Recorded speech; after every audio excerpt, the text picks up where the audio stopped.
With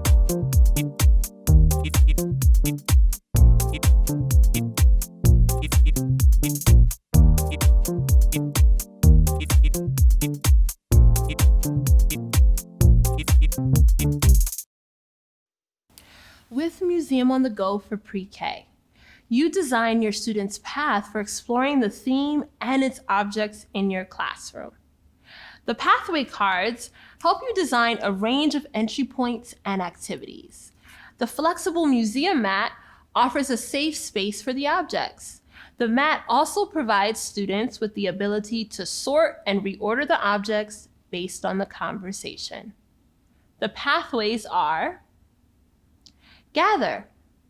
Gathering brings students together in a shared experience of discovery. In gathering, students can make informal observations about a group of objects or engage in a focused study of one object. Look closely. Looking closely begins with observation.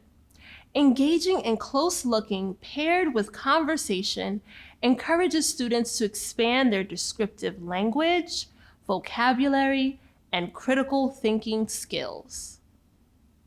Explore. Exploring activates sensory engagement through physical experience. Students will use their senses, figure out how the object works, make comparisons, and use prior knowledge to grow their analytical skills. Share. Sharing centers on the questions that guide students to deepen their understanding of the objects.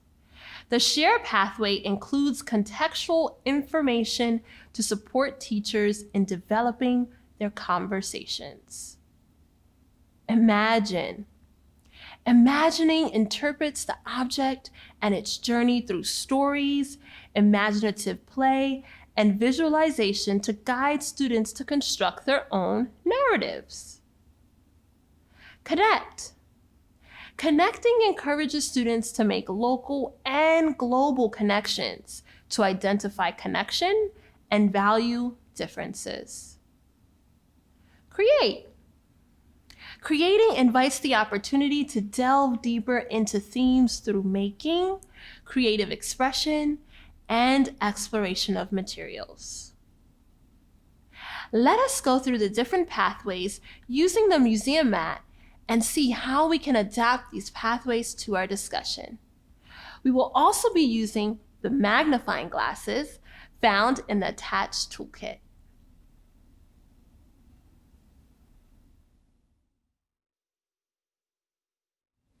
Gather.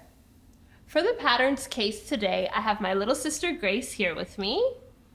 We've already gathered all of our objects from the patterns case onto the mat. Now let's make informal observations about the objects here. Grace, what do you notice about any of the objects? I see that one has brown and black. The turtle shell has brown and black spots on it. That's an excellent observation. I noticed the same thing. I also see that this beautiful shell here has brown spots on it. It's a beautiful pattern. Look closely. Grace, what do you notice about these objects? I noticed that in that bowl there's little streaks. Excellent. Excellent. Inside of the bowl, there are streaks of color. There's also a magnifying glass located in your toolkit. We can use that for a closer look.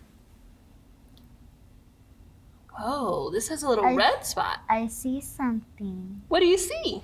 I see that in the stamp, there's a little crack. Whoa, so cool. Explore. Grace, let's explore some objects on this mat. When exploring, we encourage you to use a 2-finger touch so that you can be gentle with these delicate objects. If you're going to lift up an object, please use 2 hands to secure the object. So Grace, let's use a 2-finger touch.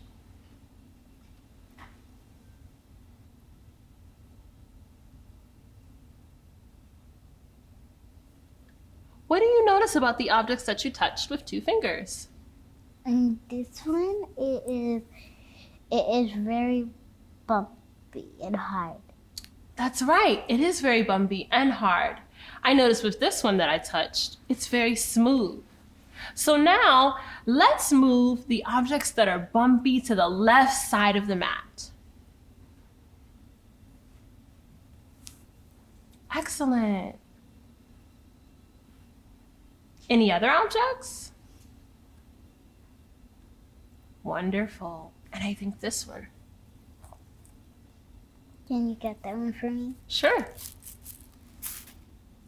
And let's move all of the objects that are smooth to the right side of the mat. Thank you. Can you move that shell to the right side of the mat? Sure.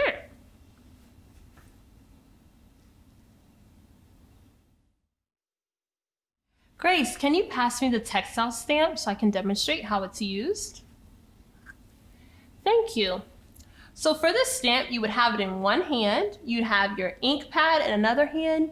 You'd place the stamp like so. Nice job, Grace. You'd take it out and you'd make your imprint on your textile. Now, Grace, what do you notice about the pattern of this textile stamp?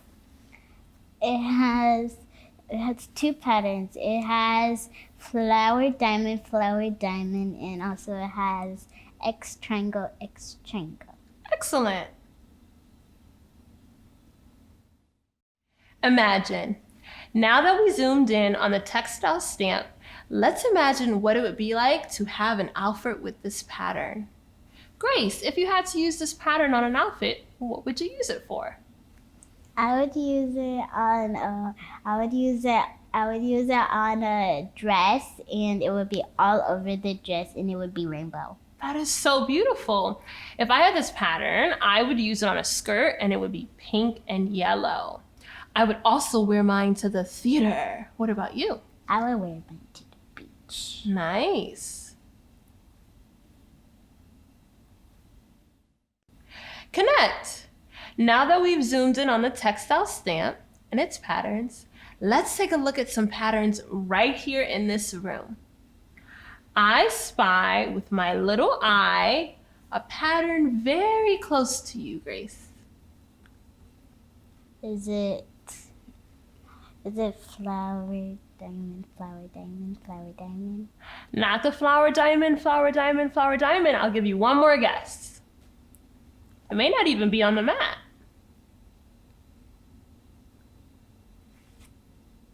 Ah, you think maybe the square, rectangle, square, rectangle? Can I get a drum roll? So the pattern is Grace's shirt. Grace, what is the pattern that's on your shirt? Oh, my pattern that's on my shirt is black, black, black, black, black. Excellent. It's kind of like a leopard print pattern, right? How does it make you feel having that pattern on your shirt? I really like it because it makes me feel like a leopard and I'm super fast. It does. It makes you feel like a leopard because you're super fast. So many people all around the world wear items with patterns just like you do. Create. Now that we've zoomed in on the textile stamp, its patterns, and even patterns in this room, let's create a pattern of our own. Grace, can you pass me the shaker? Thank you. Can you copy the pattern that I'll do? Are you ready? Okay.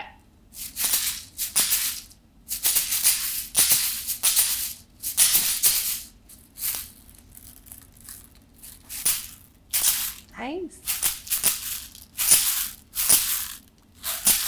Nice job. Can you place the shaker back on the mat? Thank you.